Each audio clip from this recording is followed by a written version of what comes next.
ಬೆಳಗಾವಿ ಜಿಲ್ಲೆಯಲ್ಲಿರುವಂತಹ ನಮ್ಮ ಅಹಿಂದ ವರ್ಗದ ನಾಯಕರುಗಳನ್ನ ಅಹಿಂದ ಹೋರಾಟದಲ್ಲಿ ತೊಡಗಿಕೊಂಡಿರುವಂತಹ ನಮ್ಮ ಅಹಿಂದ ಕಾರ್ಯಕರ್ತರನ್ನ ಸೇರಿಸಿ ಒಂದು ಅನೌಪಚಾರಿಕ ಸಭೆ ಮಾಡೋಣ. ಆ ಮೂಲಕ ಸಂಘಟನೆ ಕೂಡ ಮಾಡಿದಂಗಾಗುತ್ತೆ. ಜೊತೆಗೆ ಜಿಲ್ಲೆಯಲ್ಲಿರುವಂತಹ ನಮ್ಮ ಅಹಿಂದ ವರ್ಗದವರ ಕುಂದುಕೊರತೆಗಳನ್ನು ಆಲಿಸಿ ನಗರಾಭಿವೃದ್ಧಿ ಸಚಿವರಾಗಿ ನಮ್ಮ ಇಲಾಖೆಯಿಂದ ಅವ್ರಿಗೇನಾದರೂ ಪರಿಹಾರ ಕೊಡೋಕ್ಕೆ ಸಾಧ್ಯ ಆಗುತ್ತಾ, ಸಮಸ್ಯೆಗಳನ್ನು ಬಗೆಹರಿಸೋಕ್ಕೆ ಸಾಧ್ಯ ಆಗುತ್ತಾ ಅಂತ ಕೇಳೋಣ ಅಂತ ಹೇಳಿ ಒಂದು ಸಭೆ ಮಾಡಿ ಅಂತ ಹೇಳಿದ್ದೆ. ಬಹಳ ಕಡಿಮೆ ಅವಧಿ ಸಮಯದಲ್ಲಿ ಅವರು ಎಲ್ಲ ನಾಯಕರುಗಳು ಕೂಡ ವಿಷಯ ತಿಳಿಸಿದ್ದಾರೆ. ಆದರೂ ಕೂಡ ಕಡಿಮೆ ಅವಧಿಯಲ್ಲಿ ವಿಷಯ ತಿಳಿಸಿದ್ರು ಕೂಡ ಇವತ್ತು ಇಷ್ಟೊಂದು ಸಂಖ್ಯೆಯಲ್ಲಿ ನಮ್ಮ ಜಿಲ್ಲೆಯಲ್ಲಿ, ಬೆಳಗಾವಿ ಜಿಲ್ಲೆಯಲ್ಲಿ ನಮ್ಮ ಅಹಿಂದ ವರ್ಗದವರು ಸೇರಿರೋದು ಈ ಒಂದು ಬೆಳಗಾವಿ ಜಿಲ್ಲೆಯಲ್ಲಿ ಅಹಿಂದ ಸಂಘಟನೆ ಅನ್ನೋದು ಕೂಡ ಬಲಿಷ್ಠವಾಗಿರೋದು ದೊಡ್ಡ ಶಕ್ತಿಯಾಗಿದೆ ಅನ್ನೋದನ್ನ ಇವತ್ತು ತೋರಿಸ್ಕೊಡ್ತಾ ಇದೆ. ಅಹಿಂದ ಸಂಘಟನೆಯ ಒಂದು ಇತಿಹಾಸ ನಮಗೆ ಹೇಳ್ಬೇಕಾಗಿದೆ. ಯಾಕಂದ್ರೆ ಇಲ್ಲಿ ಎಷ್ಟೊಂದು ಜನ ನಾಯಕರುಗಳು ಅಹಿಂದ ಒಂದು ಸಂಘಟನೆಯಲ್ಲಿ ನನಗಿಂತ ಹೆಚ್ಚು ದೀರ್ಘಕಾಲದಿಂದ ತೊಡ್ಕೊಂಡಿದ್ದಾರೆ. ಸಿದ್ದರಾಮಯ್ಯವರು, ಸತೀಶ್ ಜಾರಕಿಹೊಳಿ, ಮಹದೇವಪ್ಪ ಅವರು JDS ಪಕ್ಷದಿಂದ ಹೊರಗೆ ಬಂದ ಮೇಲೆ ಈ ಒಂದು ಸಂಘಟನೆ ಪ್ರಾರಂಭ ಮಾಡಿದಾಗ ಆ ಪ್ರಾರಂಭ ಕಾಲದಿಂದಲೂ ಕೂಡ ಅವ್ರ ಜೊತೆಗಿದ್ದು ಹೋರಾಟ ಮಾಡಿದಂಥ ನಾಯಕರುಗಳಿದ್ದೀವಿ. ಹಾಗಾಗಿ ನಾನು ಹೆಚ್ಚು ಇತಿಹಾಸ ಕೇಳಬೇಕಾಗಿಲ್ಲ. ಆದರೆ ಅಹಿಂದ ವರ್ಗದವ್ರನ್ನ ಯಾಕೆ ನಾವು ರೂಢಿಸ್ಬೇಕು, ಯಾಕೆ ಒಂದು ಸಂಘಟನೆ ಮಾಡಬೇಕು ಅಂತ ಹೇಳಿದ್ರೆ, ನಮ್ಮ ಭಾರತೀಯ ಸಮಾಜ ವ್ಯವಸ್ಥೆಯಲ್ಲಿ ಶತಮಾನಗಳಿಂದ ಕೂಡ ವಂಚನೆಗೊಳಗಾಗಿರೋರು, ಶೋಷಣೆಗೊಳಗಾಗಿರೋರು ಅಂತಂದ್ರೆ ಈ ವರ್ಗಗಳು. ನಮ್ಮ ಭಾರತೀಯ ಸಮಾಜದ ಜಾತಿ ವ್ಯವಸ್ಥೆ ಏನಪ್ಪ ಮಾಡಿದ್ರು ಅಂತಂದ್ರೆ, ಬಹುಸಂಖ್ಯಾತ ಶೂದ್ರರು ಮತ್ತು ದಲಿತರು ಏನಿದ್ರು ಅವರಿಗೆ ಅಧಿಕಾರ, ಆಸ್ತಿ, ವಿದ್ಯೆ ಇದೆಲ್ಲದನ್ನು ಕೂಡ ವಂಚಿತರನ್ನಾಗಿ ಮಾಡಿ ಅವ್ರನ್ನ ಸಂಪೂರ್ಣವಾಗಿ ತಮ್ಮ ಗುಲಾಮರನ್ನಾಗಿ ಮೇಲ್ವರ್ಗದವರು ಮಾಡ್ಕೊಂಡಿದ್ರು. ಯಾತಕ್ಕೆ ಇವರು ಗುಲಾಮರಾಗಬೇಕಾಯ್ತು, ಯಾತಕ್ಕೆ ಇವರು ಅಧಿಕಾರ, ಆಸ್ತಿ ಇವರನ್ನ ಹೊತ್ತುಕೊಳ್ಳಕ್ಕಾಗಿಲ್ಲ ಅಂತಂತಂದ್ರೆ, ಈ ಬಹುಸಂಖ್ಯಾತ ಜನರನ್ನ ಸಣ್ಣ ಸಣ್ಣ ಜಾತಿಗಳನ್ನಾಗಿ ಒಡೆದು ಹಂಚಿಬಿಟ್ಟಿದ್ರು. ಅಷ್ಟೊಂದು ಜಾತಿಗಳನ್ನ ಮಾಡಿ ಜಾತಿ ವ್ಯವಸ್ಥೆಯಲ್ಲಿ ಒಂದು ಶ್ರೇಣೀಕೃತ ವ್ಯವಸ್ಥೆ ಮಾಡಿ ಇವರು ಒಂದು ಜಾತಿ ಇನ್ನೊಂದು ಜಾತಿ ಕೆಳಗಡೆ, ಇನ್ನೊಂದು ಜಾತಿ ಕೆಳಗಡೆ ಅಂತ ಹೇಳಿ ಎಷ್ಟೊಂದು ಜಾತಿಗಳನ್ನು ಮಾಡಿ ಈ ಬಹುಸಂಖ್ಯಾತ ಶೂದ್ರ ಮತ್ತು ದಲಿತರನ್ನ ಒಡೆದು ಹಂಚಿಬಿಟ್ಟಿದ್ರು. ಸೊ ಹಾಗಾಗಿ ನಾವು ಒಗ್ಗಟ್ಟಾಗಕ್ಕೆ ಸಾಧ್ಯ ಆಗಿಲ್ಲ. ಒಗ್ಗಟ್ಟಾಗಕ್ಕೆ ಸಾಧ್ಯ ಆಗಲಿಲ್ಲ ಅಂತಂದ್ರೆ ಈ ಒಂದು ಜಾತಿ ವ್ಯವಸ್ಥೆ ವಿರುದ್ಧ ಬಲಿಷ್ಠವಾಗಿ ನಾವು ಹೋರಾಟ ಮಾಡ್ತಾ ಇರೋದು. ಆದರೆ ನಮಗೆ ಸ್ವಾತಂತ್ರ್ಯ ಬಂದಮೇಲೆ ಬಾಬಾ ಸಾಹೇಬ್ ಅಂಬೇಡ್ಕರ್ ಅವರು ಸಂವಿಧಾನ ತಂದರೆ ಮೊದಲನೇ ಬಾರಿಗೆ ಎಲ್ಲರಿಗೂ ಕೂಡ ಸಮಾನವಾದ ಅವಕಾಶ ಸಿಗಬೇಕು, ಸಮಾನತೆಯನ್ನು ತರಬೇಕು ಅಂತ ಹೇಳಿ ಪ್ರತಿಪಾದನೆ ಮಾಡಿದ್ರು. ಆ ಮೂಲಕ ಎಷ್ಟೊಂದು ಜನ ಯಾರು ಮೊದಲು ಹಿಂದುಳಿದ್ರು ಕೂಡ ಅವರು ಕೂಡ ಮೇಲ್ಬರೋದಕ್ಕೆ ಸಾಧ್ಯ ಆಯಿತು. ಅದುವರೆಗೂ ಬ್ರಾಹ್ಮಣರು, ಕ್ಷತ್ರಿಯರು ಅಧಿಕಾರ ಆಡಳಿತ ನಡೆಸ್ತಾ ಇದ್ರು. ವ್ಯಾಪಾರ ವಹಿವಾಟನ್ನ ವೈಶ್ಯರು ನಿಯಂತ್ರಣ ಮಾಡಿಕೊಂಡಿದ್ರು. ಆದರೆ ನಮ್ಮ ಸಂವಿಧಾನ ಬಂದ ಮೇಲೆ ಬೇರೆ ಸಮುದಾಯದಲ್ಲೂ ಕೂಡ ಅವಕಾಶ ಸಿಕ್ತು, ಮೇಲ್ಬರೋದಕ್ಕೆ ಅವಕಾಶ ಸಿಕ್ತು. ಆಗ ಯಾರಿಗೆ ಲ್ಯಾಂಡ್ ಹೋಲ್ಡಿಂಗ್ ಕಮ್ಯುನಿಟೀಸ್ ಇದ್ರು, ಯಾರು ಜಮೀನುಗಳನ್ನ ಹೆಚ್ಚು ಹೊಂದಿದ್ರು ಅಂತ ಸಮುದಾಯದವರು ತಮ್ಮ ಜಮೀನು ಹೊಂದಿದ್ದ ಕಾರಣದಿಂದಾಗಿ ಅದನ್ನ ಒಂದು ಪೊಲಿಟಿಕಲ್ ಕ್ಯಾಪಿಟಲ್ ಆಗಿ, ಸೋಷಿಯಲ್ ಕ್ಯಾಪಿಟಲ್ ಆಗಿ, ಎಕನಾಮಿಕ್ ಕ್ಯಾಪಿಟಲ್ ಆಗಿ ಬಳಸ್ಕೊಂಡು ಅವರು ಮುಂದುವರೆದರು. ಆದರೆ ಯಾರಿಗೆ ಜಮೀನಿರಲಿಲ್ಲ, ಯಾರು ಮೊದಲಿಂದಲೂ ಕೂಡ ಕಾಯಕ ಶ್ರಮಿಕ ವರ್ಗದವರಾಗಿದ್ರು, ಅವರು ಸಮಾಜದ ಬೆನ್ನೆಲುಬಾಗಿದ್ರು, ಅಡಿಪಾಯ ಆಗಿದ್ರು ಕೂಡ ಅವರಿಗೆ ಅವಕಾಶಗಳನ್ನು ಪಡ್ಕೊಳ್ಳೋಕ್ಕಾಗಲ್ಲ. ಸಂವಿಧಾನ ಸಮಾನ ಅವಕಾಶಗಳನ್ನು ಕೊಟ್ಟರು ಕೂಡ ಅವರು ಮುಂದೆ ಬರಲಿಕ್ಕೆ ಆಗಲಿಲ್ಲ. ಸೊ ಸಂವಿಧಾನ ಬಂದ ಮೇಲೂ ಕೂಡ ಎಲ್ರಿಗೂ ಕೂಡ ಸಮಾನತೆ ತೆಗೆದುಕೊಂಡ ಪ್ರಯತ್ನ ಪಟ್ಟರು ಕೂಡ ಇಷ್ಟೊಂದು ಬಹುಸಂಖ್ಯಾತ ಜನರು ಹಾಗೆ ಉಳಿದರು. ಅದರ ಜೊತೆಗೆ ಅಲ್ಪಸಂಖ್ಯಾತರು ಅವರು ಹೊರಗಿನಿಂದ ಆ ಧರ್ಮ ಬಂತು. ಹೊರಗಿನಿಂದ ಬಂದಾಗ ಇಲ್ಲಿ ಜಾತಿ ವ್ಯವಸ್ಥೆ ನೋಡಿ ಅವರಲ್ಲಿ ಜಾತಿ ವ್ಯವಸ್ಥೆ ಇರಲಿಲ್ಲ. ಆದರೆ ಇಲ್ಲಿ ಯಾರು ಜಾತಿ ವ್ಯವಸ್ಥೆಯಿಂದ, ಶೋಷಣೆಯಿಂದ ಬೇಸತ್ತು ಹೋಗಿದ್ರು, ರೋಸತ್ತು ಹೋಗಿದ್ರು, ಅವ್ರು ಎಷ್ಟೋ ಜನ ಮತಾಂತರ ಆಗಿ ಧರ್ಮಾಂತರ ಮಾಡಿಕೊಂಡು ಅಲ್ಪಸಂಖ್ಯಾತರು. ಹಾಗಾಗಿ ಅವರು ಸ್ವಲ್ಪ ಸಂಖ್ಯೆ ಬಂದರೂ ಕೂಡ ಇವತ್ತು ಮತಾಂತರ ಆಗಿದ್ದರಿಂದ ಅವರು ಕೂಡ ಸಾಕಷ್ಟು ಸಂಖ್ಯೆಗಳಾಗಿದ್ದಾರೆ. ಆದರೆ ಮತಾಂತರ ಆದಂಥವ್ರು ಯಾರು, ಇದೇ ಶೂದ್ರವರ್ಗದವರು, ದಲಿತ ವರ್ಗದವರು, ಯಾರು ಜಾತಿ ವ್ಯವಸ್ಥೆಗೆ ಶೋಷಣೆ ಒಳಗಾಗಿದ್ದರು ಅವರೇ ಅಲ್ಪಸಂಖ್ಯಾತರಾಗಿದ್ದರು. ಸೊ ಹಾಗಾಗಿ ನಾವೆಲ್ಲರೂ ಕೂಡ ಏನಪ್ಪ ಒಂದು ಕಾಮನ್ ವಿಷಯ ಅಂತಂದ್ರೆ, ನಾವೆಲ್ಲರೂ ಕೂಡ ಶತಮಾನಗಳಿಂದ ತುಳುಗುತ್ತಿ ಒಳಪಟ್ಟಿದ್ದೀವಿ. ನಮ್ಗೆ ಈಗಲೂ ಕೂಡ ಅವಕಾಶಗಳು ಸಿಕ್ಕಿಲ್ಲ. ಸಂವಿಧಾನ ಬಂದಿದ್ರು ಕೂಡ ನಾವು ಇನ್ನೂ ಕೂಡ ಶೈಕ್ಷಣಿಕವಾಗಿ, ಸಾಮಾಜಿಕವಾಗಿ, ಆರ್ಥಿಕವಾಗಿ, ರಾಜಕೀಯವಾಗಿ ಹಿಂದುಳ್ಕೊಂಡೇ ಬರ್ತೀವಿ. ಹಾಗಾಗಿ ಈ ಸಮುದಾಯಗಳನ್ನ ಶಕ್ತಿ ತುಂಬಬೇಕು. ಯಾರು ಹಿಂದುಳಿದಿದ್ದಾರೆ, ಯಾರು ಶೋಷಣೆಗೊಳಗಾಗಿದ್ದಾರೆ ಅವ್ರನ್ನ ಮೇಲೆತ್ತಬೇಕು. ಅವಾಗ ಮಾತ್ರ ನಿಜವಾದಂಥ ಪ್ರಜಾಪ್ರಭುತ್ವ ಆಗ ಸಾಧ್ಯ. ಅವಾಗ ಮಾತ್ರ ಸಂವಿಧಾನದ ಆಶಯ ಜಾರಿ ಬರೋದಕ್ಕೆ ಸಾಧ್ಯ ಅಂತ ಹೇಳಿ ಅಹಿಂದ ವರ್ಗಗಳನ್ನ ಸಂಘಟನೆ ಮಾಡುವುದು. ಅಂಬೇಡ್ಕರ್ ಅವರು ಹೇಳೋದು, ಅವ್ರು ಏನ್ ಹೇಳಿದ್ರಪ್ಪ ಅಂತಂದ್ರೆ, political power is the key for empowerment. ಯಾವುದೇ ಒಂದು ಸಮಾಜ ಮುಂದೆ ಬರಬೇಕು ಅಂತಂದ್ರೆ ಅದಕ್ಕೆ ರಾಜಕೀಯ ಶಕ್ತಿ ಇರಬೇಕು, ರಾಜಕೀಯ ಅಧಿಕಾರ ಪಡ್ಕೊಳ್ಬೇಕು. ಅವಾಗ ಮಾತ್ರ ಎಲ್ಲರಿಗೂ ಕೂಡ ಈ ಸಮಗ್ರವಾಗಿ ಸಮುದಾಯದ ಮೇಲೆತ್ತಲಿಕ್ಕೆ ಸಾಧ್ಯ ಆಗುತ್ತೆ. ಹಾಗಾಗಿ ರಾಜಕೀಯ ಶಕ್ತಿಗೋಸ್ಕರ ಅಷ್ಟೊಂದು ಹೋರಾಟ ಮಾಡ್ತಾರೆ.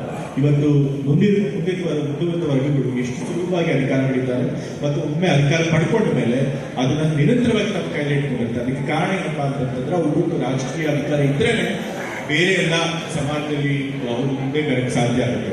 ಹಾಗಾಗಿ ಅವ್ರು ಏನ್ ಮಾಡ್ತಾರೆ, ಪಕ್ಷಾತೀತರು ಮುಂದಾಗ್ತಾರೆ. ಮತ್ತೆ ಇಷ್ಟೋ ವರ್ಷಗಳು ಸೋಷಿಯಲ್ ಕ್ಯಾಪಿಟಲ್ನ ಇದ್ದಿದ್ದರಿಂದ ಅವ್ರು ಏನ್ ಮಾಡ್ತಾರೆ, ಅಧಿಕಾರ ವರ್ಗದಲ್ಲಿರ್ಬೋದು, ನ್ಯಾಯಮೂರ್ತಿಗಳಾಗಿರ್ಬೋದು, ಮಾಧ್ಯಮಗಳಲ್ಲಿರ್ಬೋದು, ವ್ಯಾಪಾರ ವಹಿವಾಟಿನ ಬಿಸ್ನೆಸ್ ನಲ್ಲಿರ್ಬೋದು, ಎಲ್ಲ ಒಬ್ಬರೇ ಹೆಚ್ಚಿನ ಜನತೆ ಇರೋದ್ರಿಂದ ಅವ್ರು ಒಬ್ಬರಿಗೊಬ್ರು ಬೆಂಬಲ ಕೊಟ್ಕೊಂಡು ಸಹಕಾರ ಕೊಟ್ಕೊಂಡು ಆ ಅಧಿಕಾರ ಅನ್ನೋದು ಅವ್ರ ಕೈಲಿ ಉಳಿಸ್ಕೊಳ್ಳೋಕೆ ನಿರಂತರವಾಗಿ ಪ್ರಯತ್ನ ಮಾಡ್ತಾರೆ. ಆದರೆ ನಮ್ಮ ಕೈಲಿ ಆ ಸೋಷಿಯಲ್ ಕ್ಯಾಪಿಟಲ್ ಇಲ್ಲ. ಯಾಕಂದ್ರೆ ನಾವಿನ್ನೂ ಕೂಡ ಸಾಮಾಜಿಕವಾಗಿ, ಶೈಕ್ಷಣಿಕವಾಗಿ, ಆರ್ಥಿಕವಾಗಿ ನಾವು ಇವಾಗ ಸಾಮಾಜಿಕವಾಗಿ, ಶೈಕ್ಷಣಿಕವಾಗಿ, ಆರ್ಥಿಕವಾಗಿ ಬಲ ಪಡಬೇಕು ಅಂತಂದ್ರೆ ನಮಗೆ ಈಗ ಒಂದೇ ನೀಡಿದೆ ಅಂತಂದ್ರೆ ಅದು ರಾಜಕೀಯ ಶಕ್ತಿ. ಹಾಗಾಗಿ ರಾಜಕೀಯನ ಅಧಿಕಾರ ಪಡ್ಕೊಂಡು ಬಹಳ ಮುಖ್ಯ ಆಗುತ್ತೆ.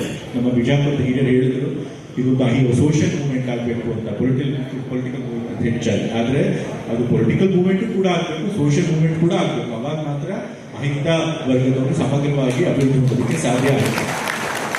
2005ರಲ್ಲಿ ಅಹಿಂದ ಸಂಘಟನೆ ಪ್ರಾರಂಭ ಆದಮೇಲೆ ನಮ್ಮೆಲ್ಲ ಅಹಿಂದ ವರ್ಗದವರು ಒಗ್ಗೂಡಕ್ಕೆ ಶುರು ಮಾಡಿದ್ರು. ತಮ್ಮ ಶಕ್ತಿ ಏನು ಅಂತ ತಿಳ್ಕೊಳ್ಳೋಕೆ ಸಾಧ್ಯ ಆಯಿತು. ಯಾಕೆಂತಂದ್ರೆ ಜನಸಂಖ್ಯೆ ನಾವೇ ಜಾಸ್ತಿ ಇದ್ದೀವಿ.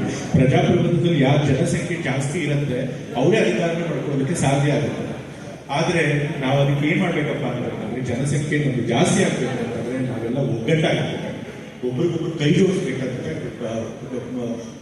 ಒಂದು ಅನಿವಾರ್ಯತೆ ಇದೆ. ನಾವು ಒಬ್ರಿಗೊಬ್ರು ಬೆಂಬಲ ಕೊಟ್ಕೊಂಡು, ಸಹಕಾರ ಕೊಟ್ಕೊಂಡು, ಒಬ್ರಿಗೊಬ್ರು ಕೈ ಹಿಡಿದ್ರೆ ಮಾತ್ರ ನಾವು ಅಧಿಕಾರ ಶಕ್ತಿಯನ್ನು ಪಡ್ಕೊಳ್ಳೋಕ್ಕಾಗುತ್ತೆ ಮತ್ತೆ ಅದನ್ನು ಉಳಿಸ್ಕೊಳ್ಳೋಕ್ಕೂ ಆಗುತ್ತೆ. ಆ ಮೂಲಕ ನಮ್ಮ ಸಮುದಾಯದ ಶಕ್ತಿ ಕೂಡ ತಪ್ಪಿಸೋದಕ್ಕೆ ಸಾಧ್ಯ ಆಗುತ್ತೆ. ಸೊ ಹಾಗಾಗಿ ಒಗ್ಗಟ್ಟಾಗೋದು ಮುಖ್ಯ. ಇವತ್ತು ನೀವು ನೋಡಿ, ಕರ್ನಾಟಕದ ಇತಿಹಾಸದಲ್ಲಿ 21 ಜನ ಮುಖ್ಯಮಂತ್ರಿಗಳು ಬಂದು ಹೋಗಿದ್ದಾರೆ. ಆದರೆ ಇದುವರೆಗೂ ಅಹಿಂದ ಆಗಿರುವಂಥವ್ರು ಬರೀ 4 ಜನ. ಅದರೊಳಗೂ 5 ವರ್ಷ ಪೂರ್ಣ ಮಾಡಿರುವಂಥದ್ದು ಅಂತಂದ್ರೆ ದೇವರಾಜ ಅರಸವರು, ಅದು ಬಿಟ್ಟರೆ ಸಿದ್ದರಾಮಯ್ಯ ಅವರು. ಅಲ್ಪಸಂಖ್ಯಾತರು ಮತ್ತೆ ದಲಿತರಂತೂ ಇದುವರೆಗೂ ಮುಖ್ಯಮಂತ್ರಿ ಸ್ಥಾನ ನೋಡಕ್ಕೆ ಆಗಿಲ್ಲ, ಅವ್ರಿಗೆ ಸಿಕ್ಕೇ ಇದೆ. ಸೊ ಹಾಗಾಗಿ ನಾವಿನ್ನೂ ಕೂಡ ರಾಜಕೀಯವಾಗೂ ಕೂಡ ಹಿಂದಿದ್ದೀವಿ, ಬೇರೆ ಕ್ಷೇತ್ರಗಳಲ್ಲೂ ಕೂಡ ಹಿಂದುಳಿದಿದ್ದೀವಿ.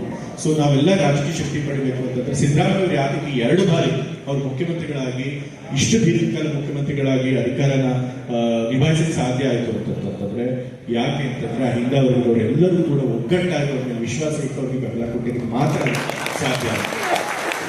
ಅವರು ಕೂಡ ಮುಖ್ಯಮಂತ್ರಿಗಳಾದ ಮೇಲೆ ತಮ್ಮ ಹಲವಾರು ಕಾರ್ಯಕ್ರಮಗಳ ಮೂಲಕ ಅಹಿಂದ ವರ್ಗದವ್ರನ್ನ ಬಲಪಡಿಸುವಂತ ಕೆಲಸ ಮಾಡಿದ್ರು. ಇನ್ಫ್ಯಾಕ್ಟ್ ಪ್ರತಿ ಬಾರಿ ಬಜೆಟ್ ಅನ್ನು ಮಂಡಿಸಬೇಕಾದ್ರೂ ಕೂಡ ಅಹಿಂದ ವರ್ಗದವರಿಗೆ ಏನ್ ಮಾಡಬೇಕು ಅಂತ ಹೇಳಿ ಚುನಾವಣಾ ಪ್ರಣಾಳಿಕೆಯಲ್ಲಿ ಅಹಿಂದ ವರ್ಗದವರಿಗೆ ಅಂತೇಳಿ ಅವರು ಪ್ರಣಾಳಿಕೆಯಲ್ಲಿ ಭರವಸೆಗಳನ್ನ ಕೊಡ್ತಿದ್ರು. ಆ ಭರವಸೆಗಳನ್ನ ನಾವು ಬಜೆಟ್ ನಲ್ಲಿ ಅಳವಡಿಸ್ಕೊಳ್ತಾ ಇದೀವ ಇಲ್ವಾ, ಅದನ್ನ ಜಾರಿ ತರ್ತಿದ್ದೀವಿ ಅಂತ ನೋಡ್ಕೊಂಡು ಅವ್ರು ಬಜೆಟ್ ಮಂಡಿಸ್ತಾ ಇದ್ರು. ಸೊ ಹಾಗಾಗಿ ಅಹಿಂದ ವರ್ಗದವ್ರಿಗೆ ಅವ್ರು ಇದ್ದಾಗ ಒಂದು ಧೈರ್ಯ ಆಗಿತ್ತು. ಹೌದಪ್ಪ, ಅಹಿಂದ ವರ್ಗದವ್ರ ಪರವಾಗಿ ಧ್ವನಿ ಎತ್ತುವಂತ ಒಬ್ಬ ನಾಯಕ ಮುಖ್ಯಮಂತ್ರಿ ಆಗಿದ್ದಾರೆ, ರಾಜ್ಯದ ಚುಕ್ಕಾಣಿ ಚುಕ್ಕಾಣಿ ಇಟ್ಕೊಂಡಿದ್ದಾರೆ, ನಮಗೆ ಅನ್ಯಾಯ ಬಿಡೋದಿಲ್ಲ ಅಂತ ಹೇಳಿ ಒಂದು ನಂಬಿಕೆ ಇತ್ತು. ಆದ್ರೆ ಈಗ ಸಿದ್ದರಾಮಯ್ಯ ಅವರು ಮುಖ್ಯಮಂತ್ರಿ ಸ್ಥಾನದ ಕೆಳಗಿದ್ದಾರೆ. ಹಾಗಾಗಿ ಅವ್ರು ಸಕ್ಕರೆ ರಾಜಕೀಯದಿಂದ ಹಿಂದೆ ಸರಿದಿಲ್ಲ. ಅವ್ರು ಹೇಳಿದ್ದಾರೆ, ನಾನು ಕೊನೆ ತನಕ ಕೂಡ ರಾಜಕೀಯ ಹೋರಾಟ ಮಾಡ್ತೀನಿ, ಅಹಿಂದ ವರ್ಗಗಳ ಪರವಾಗಿ ಧ್ವನಿಯಾಗಿರ್ತೀನಿ ಅಂತ ಅವ್ರು ಹೇಳಿದ್ದಾರೆ. ಆದ್ರೂ ಕೂಡ ಈಗ ಉನ್ನತವಾದ ಅಧಿಕಾರ ಸ್ಥಾನ ಹೋಗಿದೆ. ಅದು ಹೋದಾಗ ಈ ಅಹಿಂದ ವರ್ಗದವ್ರು ಏನ್ ಸಂಘಟನೆ ಆಗಿತ್ತು, ಈ ಸಂಘಟನೆ ಜದಭೂತ, ನಮ್ಮ ಶಕ್ತಿ ಕಮ್ಮಿ ಆಗುತ್ತೆ. ಯಾಕೆ ಅಂತಂದ್ರೆ ಆ ರಾಜಕೀಯ ಶಕ್ತಿ ಕಮ್ಮಿ ಆದರೆ ಸಾಮಾಜಿಕವಾಗಿ, ಶೈಕ್ಷಣಿಕವಾಗಿ, ಆರ್ಥಿಕವಾಗಿ ಕೂಡ ನಮ್ಮ ಶಕ್ತಿ ಕುಗ್ಗೋಗುತ್ತೆ. ಅದಾಗಬಾರ್ದು ಅಂತಂದ್ರೆ ರಾಜಕೀಯವಾಗಿ ನಾವು ಯಾವಾಗಲೂ ಕೂಡ ಸಂಘಟಿತರಾಗಬೇಕು.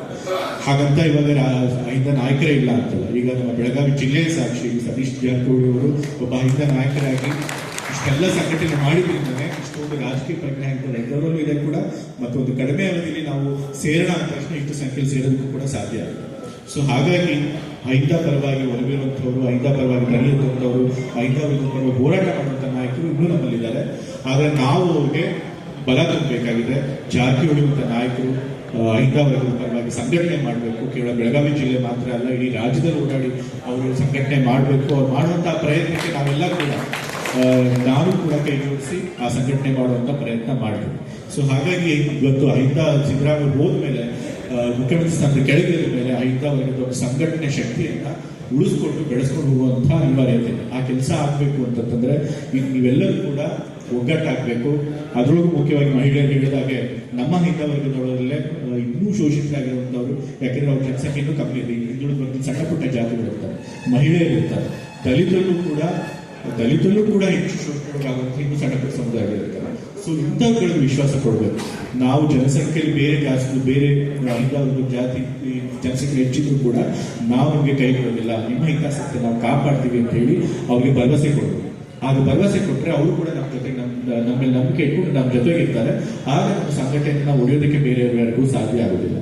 ಮತ್ತೆ ಮೊಹಾತಿ ಅವರು ಏನು ಹೇಳ್ತಾ ಇದ್ರು ಅನ್ಸುತ್ತೆ, ಬೇರೆ ಈಗ ಈ ಹಂತ ಸಂಘಟನೆಯನ್ನ ಒಡೆಯುವಂತ ಪ್ರಯತ್ನ ಆಗುತ್ತೆ ಅಂತ ಹೇಳಿ.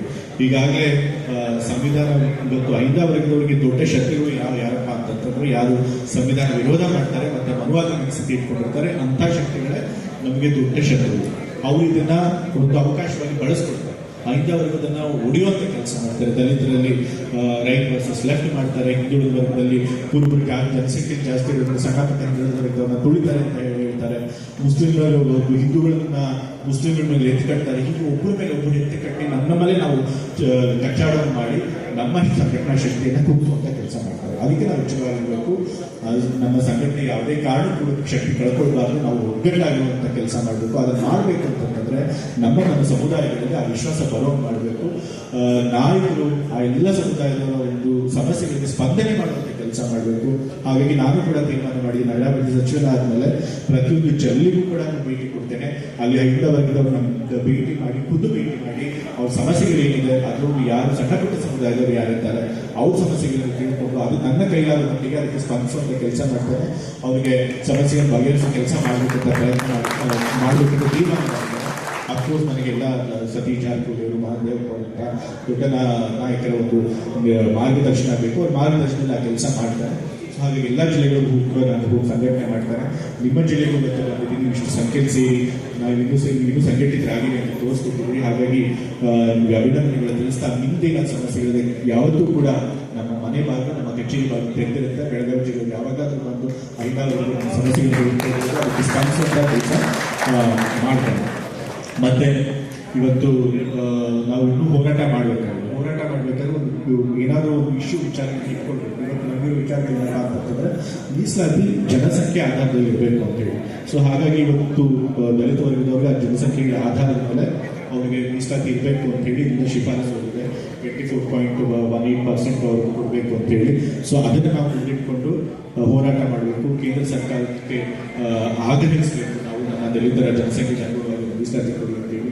ಅದೇ ರೀತಿಯಲ್ಲಿ ಹಿಂದುಳಿದ ವರ್ಗದವರಿಗೆ, ಮುಸ್ಲಿಮರಿಗೆ, ಇವ್ರಿಗೆ ಅನುಕೂಲ ಆಗಬೇಕು ಅಂತಂದ್ರೆ ಜಾತಿ ಸಮೀಕ್ಷೆ ವರದಿ ಜಾರಿಗೆ ಬರಬೇಕು. ಜಾತಿ ಸಮೀಕ್ಷೆಯನ್ನ ಮಾಡಿ ಅದರ ವರದಿಯನ್ನು ಅನುಷ್ಠಾನಕ್ಕೆ ತರಬೇಕು ಅಂತೇಳಿ ಸಿದ್ದರಾಮಯ್ಯ ಕನಸಾಗಿತ್ತು. ಮೊದಲನೇ ಬಾರಿ ಮುಖ್ಯಮಂತ್ರಿಗಳಾಗಿದ್ದಾಗ ಕೂಡ ಅವರು ಪ್ರಯತ್ನ ಪಟ್ಟರು, ಆದರೆ ಕಾರಣಾಂತರಗಳಿಂದ ಅವಾಗ ಆಗಲಿಲ್ಲ. ನಂತರ ಎರಡನೇ ಬಾರಿ ಮುಖ್ಯಮಂತ್ರಿಗಳಾಗಿದ್ದಾಗ ಕೂಡ ಪ್ರಯತ್ನ ಪಟ್ಟರು. ಆಗ ಕಾಂತರಾಜ್ ವರದಿಯನ್ನ ಜಯಪ್ರಕಾಶ್ ಹೆಗಡೆ ನಂತರ ಅವರು ಹಿಂದುಳಿದ ಆಯುಕ್ತರಾಗಿ ಅವರು ವರದಿಯನ್ನು ಸಿದ್ಧಪಡಿಸಿದ್ರು. ಅದನ್ನು ಅನುಷ್ಠಾನಕ್ಕೆ ತರಬೇಕು ಅಂತ ಪ್ರಯತ್ನ ಪಟ್ಟಾಗ ಎಲ್ಲ ಪಟ್ಟಭದ್ರ ಹಿತಾಸಕ್ತಿಗಳು, ಹಿಂದುಳಿದ ವರ್ಗದವರು ಅದನ್ನ ವಿರೋಧ ಮಾಡಿದ್ರು. ಇವತ್ತು ನಮ್ಮ ಸಮಾಜದಲ್ಲಿ ಯಾವ್ಯಾವ ಜಾತಿಗಳು ಎಷ್ಟೆಷ್ಟು ಸ್ಥಿತಿಗತಿ ಹೇಗಿದೆ, ಅವರು ಶೈಕ್ಷಣಿಕವಾಗಿ, ಆರ್ಥಿಕವಾಗಿ, ಸಾಮಾಜಿಕವಾಗಿ, ಔದ್ಯೋಗಿಕವಾಗಿ ಯಾವ ಸ್ಥಿತಿಯಿದ್ದಾರೆ ಅಂತ ತಿಳ್ಕೊಳ್ಳೋದ್ರೆ ನಾವು ಅವ್ರಿಗೆ ಬಲ ಕಲಿಸಕ್ಕಾಗುತ್ತೆ. ಇಂಥ ಸಮುದಾಯದವರು ಇಷ್ಟು ಸಣ್ಣ ಸಂಖ್ಯೆಯಲ್ಲಿ ಸರ್ಕಾರಿ ಉದ್ಯೋಗದಲ್ಲಿದ್ದಾರೆ. ಇಂಥ ಸಮುದಾಯದವರು ಇಷ್ಟು ಶಿಕ್ಷಣ ಕಮ್ಮಿ ಪರ್ಸೆಂಟೇಜ್ ಪಡ್ಕೊಂಡಿದ್ದಾರೆ ಅಂತ ಗೊತ್ತಾದರೆ ನಾವು ಆಯಾ ಕ್ಷೇತ್ರಗಳನ್ನ ಫೋಕಸ್ ಮಾಡಿ ಆ ಕ್ಷೇತ್ರದಲ್ಲಿ ಅವ್ರಿಗೆ ಮುಂದೆ ತರೋದಕ್ಕೆ ಶಕ್ತಿ ತುಂಬೋದಕ್ಕೆ ಕೆಲಸ ಆಗುತ್ತೆ. ಆ ಮಾಹಿತಿನೇ ಗೊತ್ತಿಲ್ಲದ್ರೆ ನಾವು ಹೇಗೆ ಕೆಲಸ ಮಾಡೋಕ್ಕಾಗುತ್ತೆ. ಹಾಗಾಗಿ ಜಾತಿ ಸಮೀಕ್ಷೆ ಬಹಳ ಮುಖ್ಯ. ಆದ್ರೆ ಜಾತಿ ಸಮೀಕ್ಷೆ ಬಂದಾಗ ಏನ್ ಮಾಡ್ತಾರೆ, ಪಾಪ ದಲಿತರೆಲ್ಲ ಏನ್ ಅನ್ಕೊಂಡ್ಬಿಡ್ತಾರೆ, ನಂಬರ್ಸ್ ಇಷ್ಟು ಬಂತು ಅಂತ ಹೇಳಿ ಮಾಧ್ಯಮದವ್ರು ಹಾಕ್ಬಿಡ್ತಾರೆ. ಅದನ್ನು ನೋಡ್ಬಿಟ್ಟು ನಮ್ಮ ಸಂಖ್ಯೆ ನಾವು ಅನ್ಕೊಂಡಿಗಿಂತ ಕಮ್ಮಿ ಬಂದ್ಬಿಡಿದೆ, ತಪ್ಪಾಗಿದೆ ಅಂತ ಹೇಳಿ ಅದೇ ಒಂದು ಗಲಾಟೆ ಮಾಡಕ್ಕೆ ಶುರು ಮಾಡ್ತಾರೆ. ಆದ್ರೆ ಅದ್ರ ಬಗ್ಗೆ ನೀವು ಯೋಚನೆ ಮಾಡಬೇಕಾಗಿಲ್ಲ. ಯಾಕೆ ಅಂತಂದ್ರೆ ಒಂದು ಜಾತಿ ಸಾಮಾಜಿಕವಾಗಿ, ಆರ್ಥಿಕವಾಗಿ, ಶೈಕ್ಷಣಿಕವಾಗಿ ಹಿಂದುಳಿದಿದ್ಯಾ ಮುಂದುವರೆದಿದ್ಯಾ ಅನ್ನೋದು ನಂಬರ್ ಮೇಲೆ ಡಿಸೈಡ್ ಆಗಲ್ಲ. ಅದು ಬೇರೆ ಬೇರೆ ಫ್ಯಾಕ್ಟರ್ಸ್ ಮೇಲೆ ಡಿಸೈಡ್ ಆಗುತ್ತೆ. ಅದಕ್ಕೆ ಜಾತಿ ಸಮೀಕ್ಷೆ ಮಾಡಬಹುದು. ಜಾತಿ ಸಮೀಕ್ಷೆ ಮಾಡಿದಾಗ ಬರೀ ತಲೆ ಎಣಿಕೆ ಮಾಡೋದಿಲ್ಲ. ಅವರು ಸಾಮಾಜಿಕವಾಗಿ ಯಾವ ಸ್ಥಿತಿಗತಿಗಿದ್ದಾರೆ, ಶೈಕ್ಷಣಿಕವಾಗಿ ಎಷ್ಟು ಮುಂದುವರೆದಿದ್ದಾರೆ, ಆರ್ಥಿಕವಾಗಿ ಯಾವ ಸ್ಥಿತಿಗಿದ್ದಾರೆ, ಅದನ್ನೆಲ್ಲ ಅವರು ಪರಿಗಣನೆ ತೆಗೆದುಕೊಂಡು ಜಾತಿ ಸಮೀಕ್ಷೆಯನ್ನು ಮಾಡಿರ್ತಾರೆ. ಸೊ ಹಾಗಾಗಿ ಆ ಫ್ಯಾಕ್ಟರ್ಗಳ ಮೇಲೆ ಹಿಂದುಳಿದಿರೋದು ಅನ್ನೋದನ್ನ ಅವರು ಡಿಸೈಡ್ ಮಾಡ್ತಾರೆ. ಸೊ ಹಾಗಾಗಿ ನಂಬರ್ ಬಗ್ಗೆ ತಲೆ ಕೆಡಿಸ್ಕೊಳ್ಬಾರ್ದು. ಅದಕ್ಕೆ ನೀವು ಎಲ್ಲ ನಮ್ಮ ಸಮುದಾಯದವರಿಗೆ ಅರಿವು ಮೂಡಿಸಬೇಕು. ಮತ್ತೆ ಜಾತಿ ಸಮೀಕ್ಷೆ ಆಗಬೇಕು ಅಂತ ಹೇಳಿ ಅಹಿಂದ ವರ್ಗದವರು ಆಗ್ರಹ ಮಾಡಬೇಕು.